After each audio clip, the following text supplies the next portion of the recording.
to session 2 of our online regional workshop organized jointly by IIIT and Cambodian Muslim Intellectual Alliance. So the theme for this second session is on managing finance of private Islamic universities. We have 3 distinguished speakers from all over the world. We have Dr. Shaya'A representing Malaysia. We have second speaker, Dr. Muhammad Aslan from Turkey, and Associate Professor Dr. Murniati Mukhlisin, our beloved sister from Indonesia. Before I start, allow me to introduce our first speaker, Dr. Shaya'A. Besides what has been stipulated in his long CV, I would like to share that Dr. Shaya'A has experience in also managing private entities other than universities. His experience in managing funds in this so-called private institution may also be applied towards managing funds in sustainability of academic institutions. So without further delay, let me invite our distinguished speaker, Dr. Shaya'A bin Othman, to share his experience on managing funds. You have 30 minutes, Doctor. Over to you. Ahlan wa sahlan. Tafadhal. Assalamualaikum warahmatullahi wabarakatuh.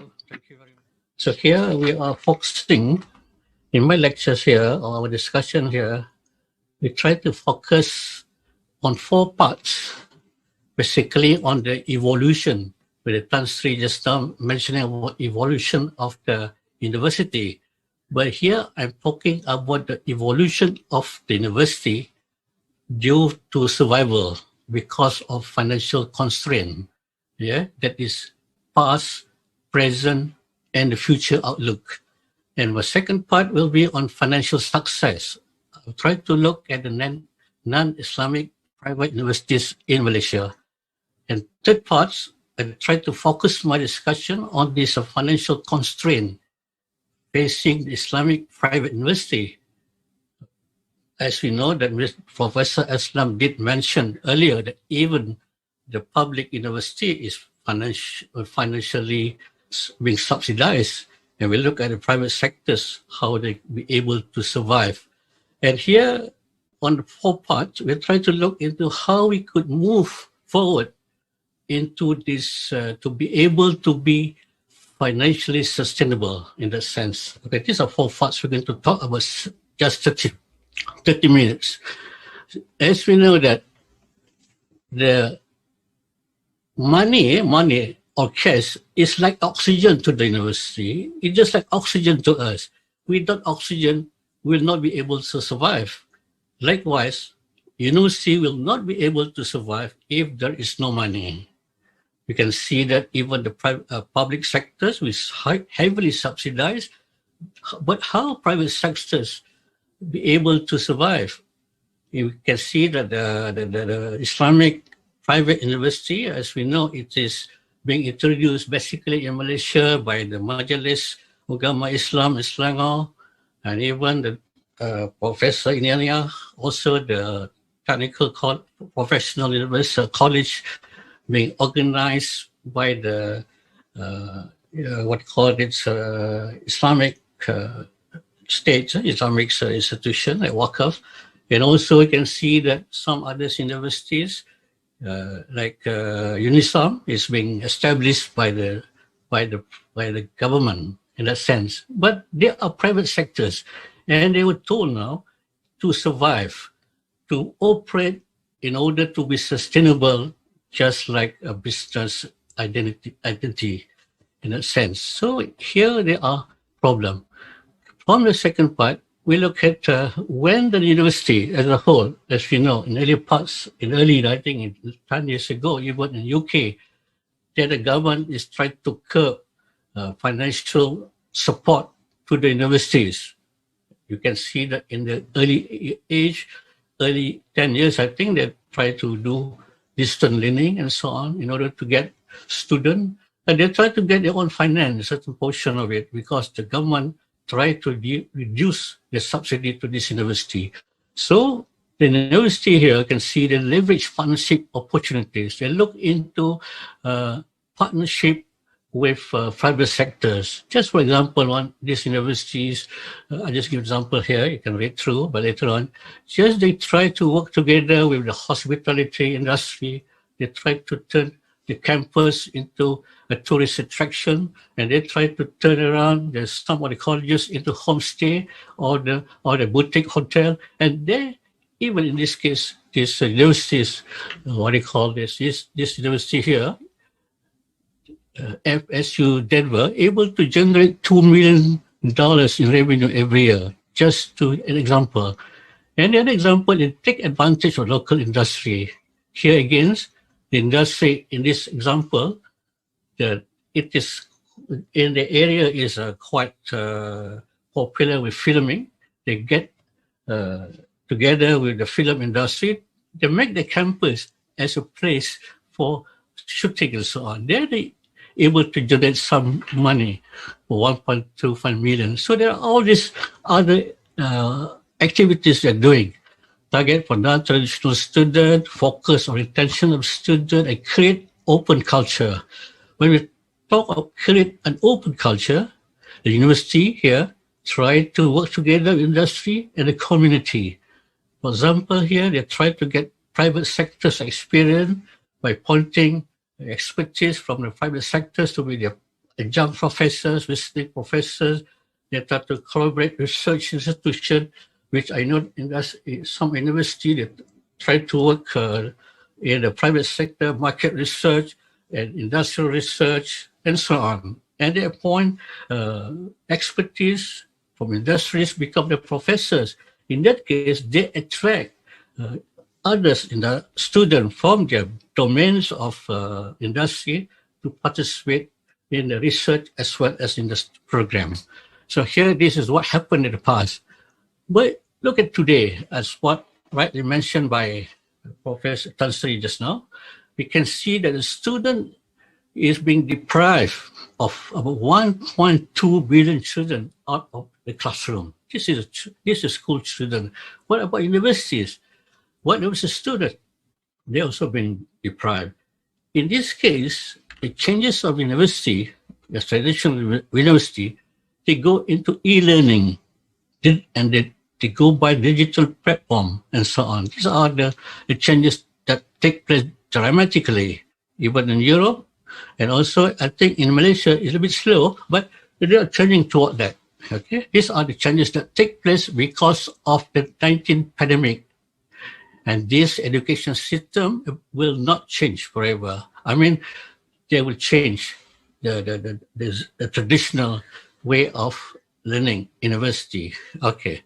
For example, this study by the World Bank Group Education that the system of education need to be changed. You see, innovation must take place. The upgrade the ICT education infrastructure, as what Tan Sri been saying, that even in some remote areas that they don't have IT facilities.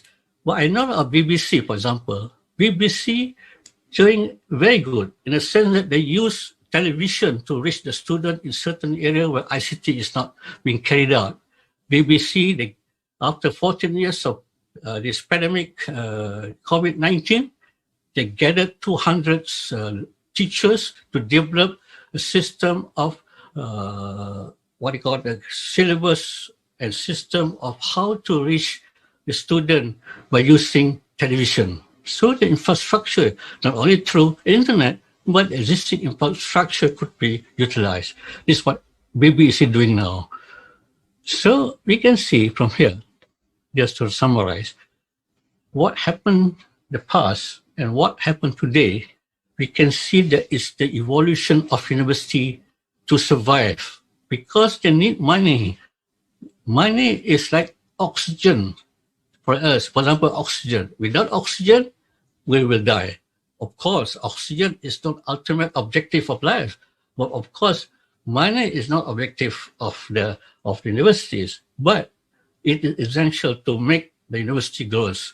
For example, few universities have been closed down. I know myself, or 2 universities we closed down because of financial support was not given. It is a private universities. So money is very important. So the evaluation takes place here before the full in-campus university, and then because of money constraint, the public university going for distant learning, and then they go to off-campus university. You can see the many off-campus university. And now the trend is to go hybrid university, meant to say online plus in-campus, hybrid. And then the finals university is toward fully online university. This is what I can see the trend, evolution take place in order to survive. I will tell you why full online and hybrid is preferred, because it can reach more people.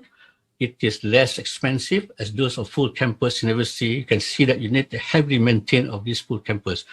Okay, you can see now from in UK, for example, there's so many universities are going online degrees, even medical degrees. Here you can see that University College of London, that 20 of the program going online to transform it to online degrees. Even medicine, engineering.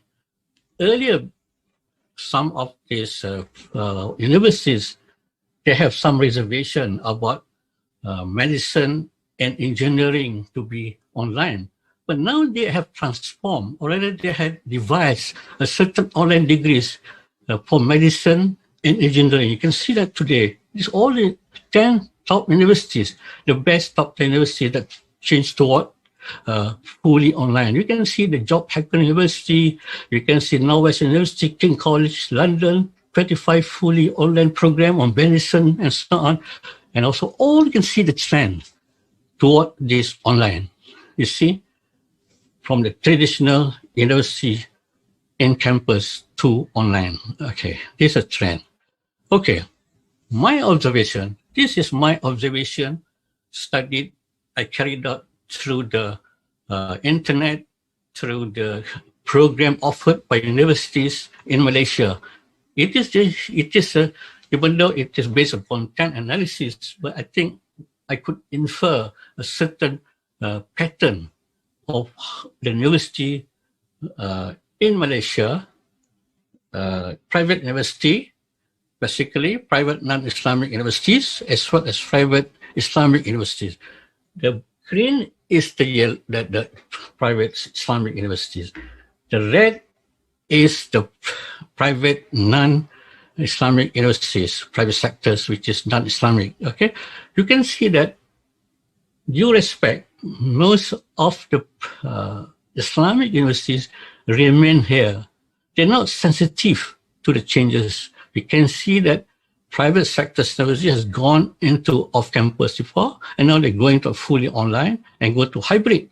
So what I could conclude from this pattern, you can see the reason why they go for fully online or hybrid, because relatively market share here, to increase the market share, they can reach the student online, even domestically, internationally, and reduce costs. You can see the online, you don't need a campus maintenance. You can even hire professors from overseas to be online and so on. So you can see here, the trend is toward this. This is the result. I'm using this BOC matrix, box sequence matrix growth here, Boston Consulting Group growth share metric model. At least we can see the pattern. This based on my short 1 month content analysis based on the what I call internet and also program offered by universities. I can see here, one here, I don't know, here is one university. I can see that some universities, they're already online, but they're going back here, then going back here. I don't want to mention university. You see, earlier they started with online, but they go down here. And then now, because of this pandemic situation, they move a little bit here. But it's rather too late in that sense. Okay. Here we are looking into this situation. I'm not sure about Indonesia. I'm not sure about Thailand. But looking in Malaysia, they are here in this domain. Are we going toward this? The future is going toward this. So we have to position ourselves for the future to evolve to the online. Okay, we have talked of past, present, and future. Now let's look at private, non-Islamic private university. I went through, or rather I observed 4 universities, but I just take example of these 2 universities. Taylor Education Group is a private university. It is basically based on profits. It is company limited or senior Berhad. Sunway Education is non-profit.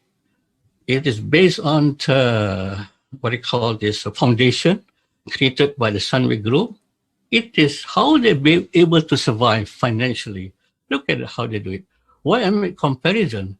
Because perhaps we can see how we could adopt the system of finance. We don't adopt the system of their academics, but we talk of how they manage.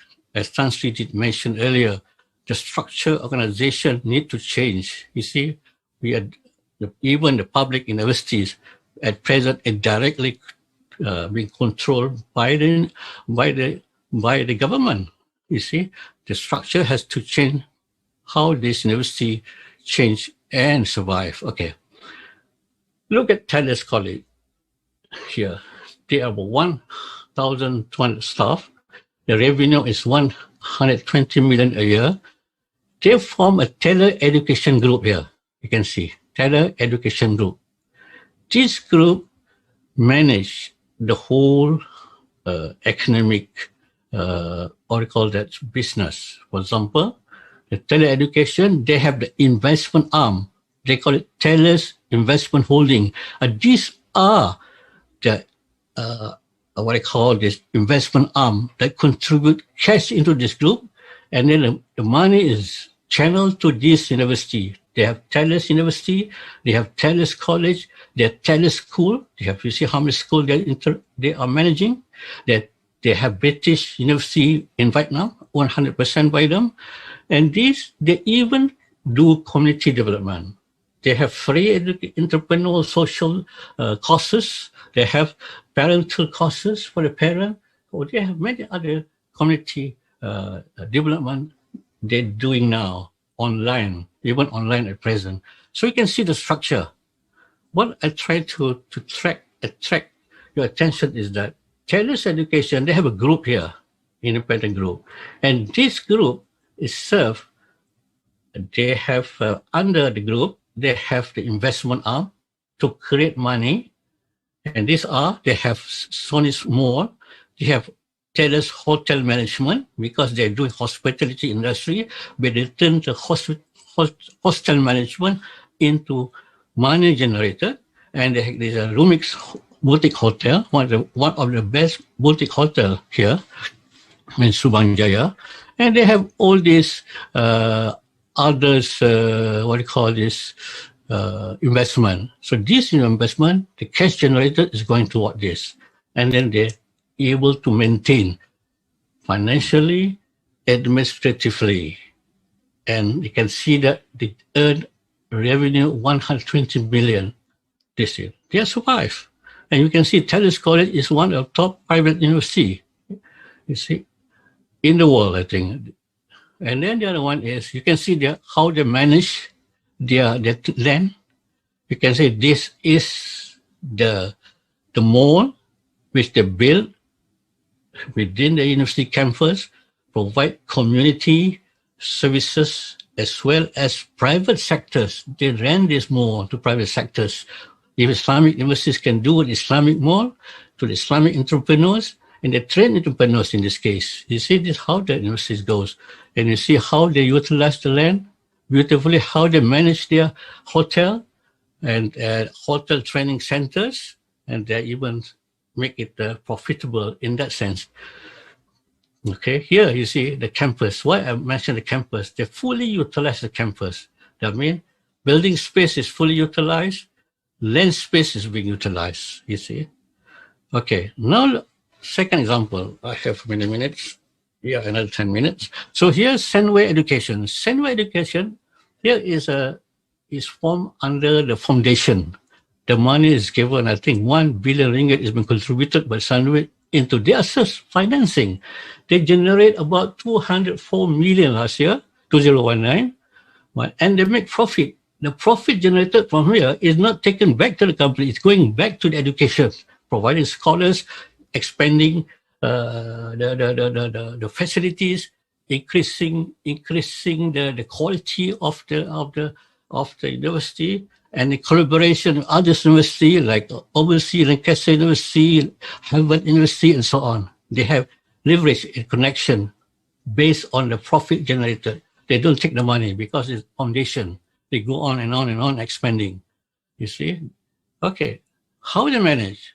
It is important as structure manage. They have, of course, you can see they have the board of trustees and they have the Sunway education group.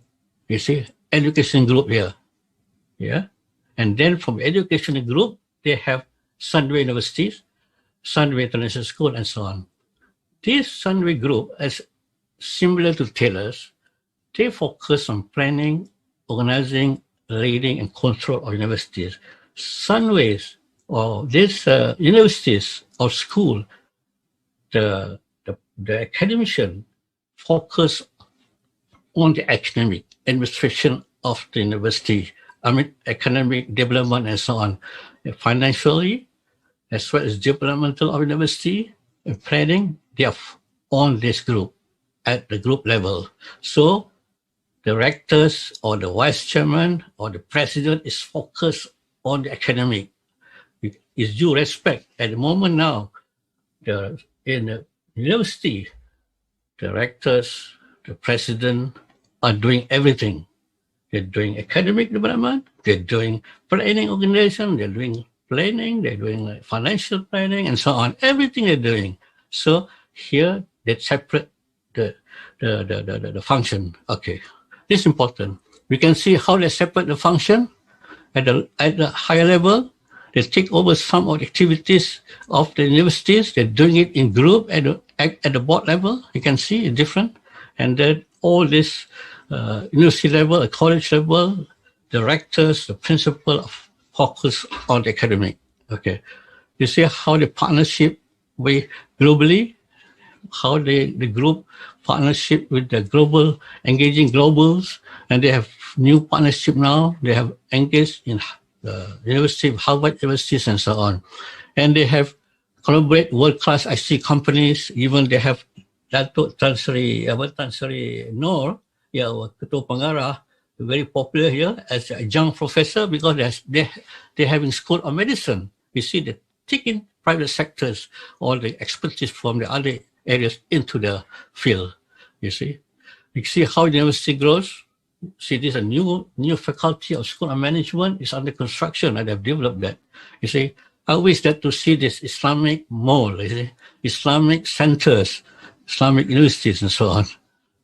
Okay, so common success factors of this non-private university, I can mention here, dynamic organization structure. They have the holding company, they have an investment holding company, they have universities focusing on academic administration, okay? And they have open culture with industry and community. The open culture university, university, industry and community, there's interaction working together, okay? Okay, now we're talking of three university in Malaysia. Okay, we have 5 minutes. Islamic private university. I'm focusing on 2 universities which I'm quite familiar. I have 2 or 3 other study I've been doing, but I'm focusing on this university which I was involved directly. First, look at the utilization of the land. You see, very big land. You see the mosque is the middle here. I don't say it's a middle. I might only say that I wish the mosque should be friendly to the community, should be near here. You see, so there are a lot of unutilized prime land. The lake is fully not being developed commercially. What I mean commercially is that to generate some fund to the university. You see, we're not going to make profit of it. It's just so that the university be able to sustain. Just like Sunway is not profit oriented. They specifically mentioned it's non-profit undertaken. All monies go back to the group and develop the institution. Okay, you can see the land could be developed, organizations restructuring a create Sun group should be done in order to do that. And then you can see that Islamic Convention Center could be developed into this, Islamic Mall Business Center could be developed, Islamic Altar Restaurant could be developed in this area. All Islamic, make the Islamic atmosphere, Islamic city itself to the community. So the lack of integration here, university, industry, and community. This is one example. My observation, university, very beautiful lake. You can see it's very beautiful. You see, this is the what I call that hostel for the student, which I could turn to the homestay hotel during the semester holiday. You see, or some part of it. Okay, look at them. This is a UNISAM. You see, it's a very beautiful university, but underutilized. Similar thing should be done. This is supposed to be a private university, and then they have loan with the Islamic bank, you see, for building the university. But you can see the structure of the university is not designed as a business structure. You can see university. And okay, the same happened today because of the structure is going to the council and state government is heavily subsidized, even they asked to work as a private university. Okay, last one. Okay, this is last slide. How we go about it. So the success factor is that, in a sense that the overriding, summary conclusion, the overriding key success factors is that the structure of the organization need to be changed, you see, of running university. It should have a holding or foundation, separation, the work of the planning, organizing, leading of the resources with the academic administration of the universities and school. And they must look into this. And of that, you can create another aspect, it create open culture and space land economic utilization with the industry, and of course, move forward online university.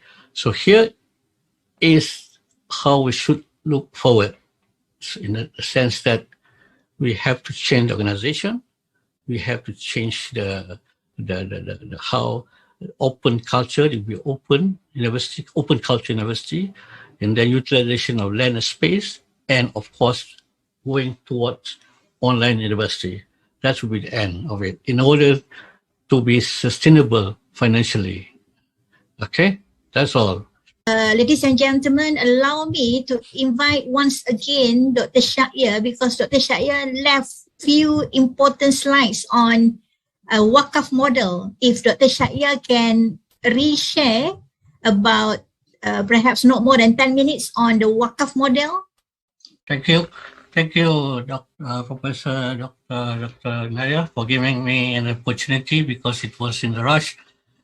I did some study last 2015, I think, regarding the Turkish formula. In a successful Turkish Wakaf institution, as mentioned by Brother Dr.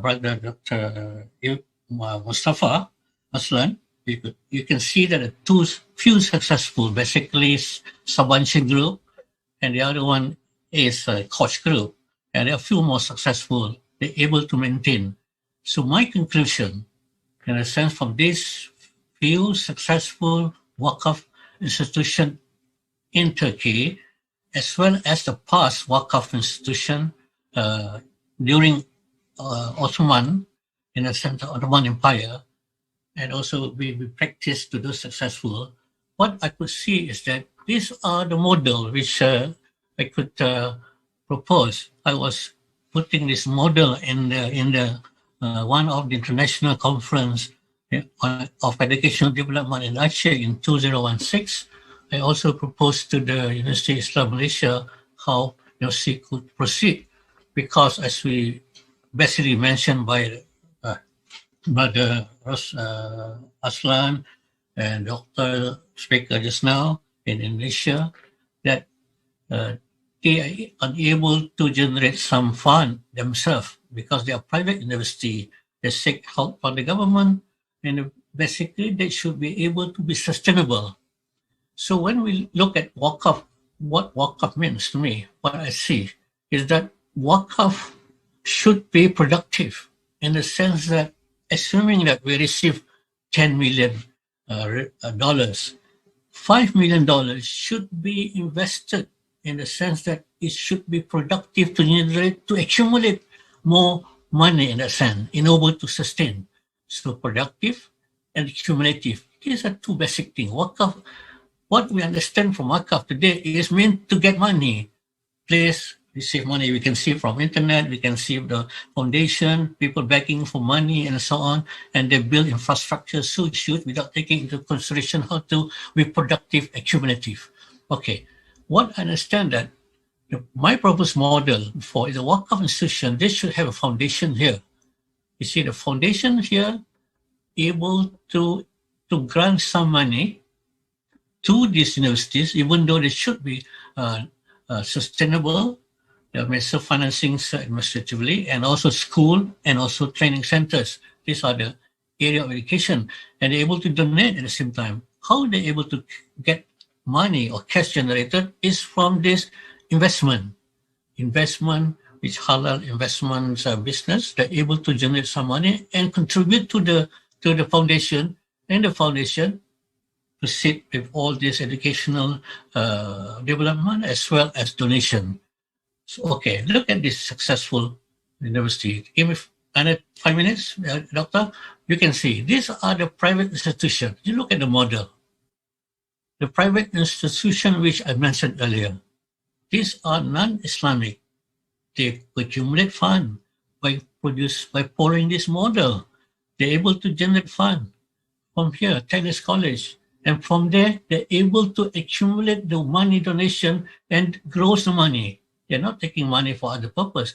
They call educational, tailors educational group. The money generated from the investment is back to this, providing scholarship, providing donation. They have donation here.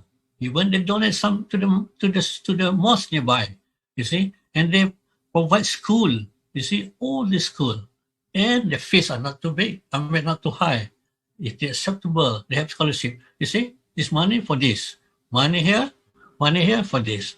And also the same for this Sun Education Group, their foundation. They have some investment that generate through, they don't take money. They make 24 million profit every year from this investment. And they channel back to the foundation, and back to the educational purpose plus what do you call this donation. You see, they can able to sustain. That's why I can see even the private non-Muslim follow this sort of model. I proposed in 2016. I think the Malaysian does not pick up very well. They're a bit slow, and I say I'm sorry to say that. I think if they do this, I'm sure they will be better. Okay, thank you, Doctor, for giving me the chance. I think that becomes sufficient. Okay. Okay. Yeah. Okay. Yeah, in the sense that when we talk of Waqf, basically is definition. This, I think, Dr. Professor Dr. Shaya'A is well versed in the law. There are, when you mention Waqf in Malaysia, you have to channel our money to the institution, religious institution. But there's no harm to me if I need Waqf, I put to the foundation. We could establish yayasan. We call it foundation, educational foundation, similar to this, for example. You see that they're having a foundation here, you see? And the foundation means you're not abide to Waqf. It's sadaqah. And then sadaqah means we can do in Islamic principle. We can say that this institution is meant for everybody. Okay, that's one area we can get rid of this Waqf legal aspect. Okay, another aspect is that, for example, college, university, Islam, Selangor, is basically the money is channeled from the Islamic institution, donation, basically donation and so on. It's channeled to the to university to develop the university. And they say that the university should be able to generate their own fund. And they have another department, I don't know, department or institution before I was appointed before, in the sense to get some money or come from overseas, you see. So the money goes to university. So why not having foundations here, for example here, yeah, you name it foundation, don't care Waqf. Foundation, say that Muslim Foundation, Education Foundation, Malaysia. So all the money go to this foundation, and we can put this foundation as a trustee, and go this foundation easily invest as an Islamic investment, as mentioned by our brother from America. We can do a lot of Islamic business with the help of the World Bank. If we have a lot of money from this foundation. For example, this private sector generate a lot of money. They have 24 million a year extra money. They do invest in non-Islamic, but ours should be Islamic.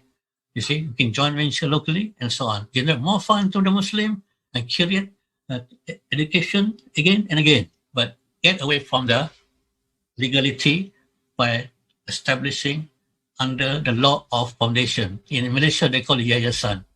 You see, the money could channel to that. Even Waqf money could channel to this. Even Sadaqah could channel to this, and so on. That's my concept. Okay, thank you, Doctor. Okay, Dr. Shaya'A. So I think Dr. Shaya'A's explanation already cover a few other questions. So I want to, may I browse again the earlier questions on how to help Nigeria in specific to benefit these Waqf ecosystem universities. Anybody would like to respond on this? Sure, Dr. Shaya'A. Yeah, I think that we look at the models, the model how Cambridge University, Cambridge, putting their syllabus all over the world, even penetrate into Medina and Mecca. They have students there studying A-level, O-level. You can see that they're able to have a system of standardized system that could be applied all over the world. At the moment now, through my own research, there are 12 million students all over the world registered annually into this system of A-O level, all over the world, Nigeria, wherever it is. Okay, I'm taking an example, the success of Cambridge University, having syllabus of their own. Let us ask our question, why not we have Islamic University, why not develop such a system standardized that can reach all over the world? Okay, how to reach over the world? Okay, I just studied a Christian missionary. I can't remember the name. They have 100 countries all over the world penetrating. They just established 2108 by using internet. Internet meant to say by online parental care, wherever. What I try to say, the standardized at one center in the UK and spread all the world by standardization of knowledge, Christianity, and penetrate 103 countries. Okay. For example, if we have in Cambodia, for example, in Nigeria, they don't have the expertise, maybe, don't have the expertise to develop a standardized a curriculum which is feasible. Why not create a standardized Islamic integrated knowledge, just like the Cambridge using it? They started 1950s. They had not 12 million people, 100,000 school. You see, 100,000 school, not your own school, but joint ventures with other institutions locally. They are global, they are local. Global in syllabus, local in participation, in delivery. That's what I can see. Dr. Shaya'A, there is another question. I think you should answer this. The question is about can the model of Sunway and Taylors workable for below income population? Yes, okay. When we talk of business, we can go for local. We in this Sunway, okay, let us look at Islam. Islam is integrated knowledge, integrated activities. Sunway, they can have their own business business mall. They have business outlet, and they join venture with local people, with the local businessmen, entrepreneurs. So they join ventures and make up small business along their mall. Okay. When I suggest today about our universities, most of our universities are talking of getting job. It is no one more taking job now. Rasulullah SAW says the best is in business. Why not create entrepreneurship? All the surrounding universities, for example, you can see some of the private universities, what I mentioned, the land unutilized, they just empty land. They have the school of hospitality, but they don't have a homestay boutique. They have the crosses. The lake was utilized, not utilized. Look at the Sunway. The whole lake was utilized. They have all the activities of home, what do you call that, boutique hotel, because they have school hospitality, and they have business school. They create a small entrepreneurship among the students and create a mall. You see? Yeah, I don't see that. We can create an Islamic city in that sense. In small way, but it grows. Accumulative and productive. That is wakaf. Two principles. We must accumulate and we must be productive. Okay, very clear. The next question, in Muslim minority from Ashaf, is Muslim minority countries, Muslims are facing various education issues. Even they do not have any affiliations, even though they studied in high standard Islamic institutions. How you can help this issue, please? I'm sorry, they don't have what? Sorry, they don't have what? Even though they studied in high standard Islamic institution, they studied at higher standard Islamic institution. Okay. So how to help this issue? Just my own experience, okay? When I do my teaching in the Islamic university, when I asked to do a project, the project which can create income to you. One of the students said, I'm studying Quran. How could I create Quran? I said, why not create a Quranic school? How could I create Quranic school? You use internet. Now, to be honest with you, my wife and my children study Quran through the internet, through online.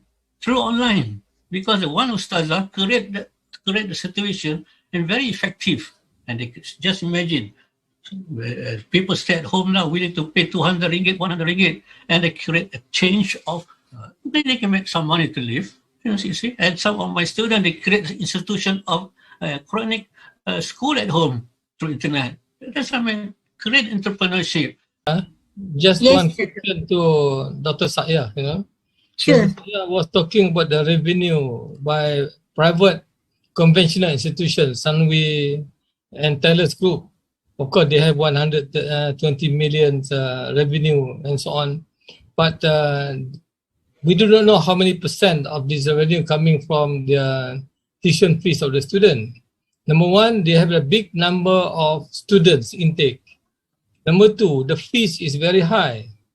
And for our private Islamic universities, we normally have about the most about 10,000 students per university, which is very much less compared to them. They have about 20 to 30,000 students. And the fees, and the parents are not willing to pay high when they go for Islamic courses. So as a result of that, the tuition fee at our private institution is low. And then definitely our revenue from the tuition fee will not be that much. So maybe Dr. Shaya'A will answer to this, and Brother Aslan can give the example like in Turkey, and Brother Aslan can answer to this. I look at the Sunway Yayasan Foundation, Jeffrey Foundation, yeah? They have the foundation, and this foundation dedicated only for education. Below the foundation, they have the Sunway Education Group. They invest, not mistaken, about 1 billion ringgit into it. And then the money generated from the what do you call that, parts of the university, of course, cannot sustain even though they have 30,000 students.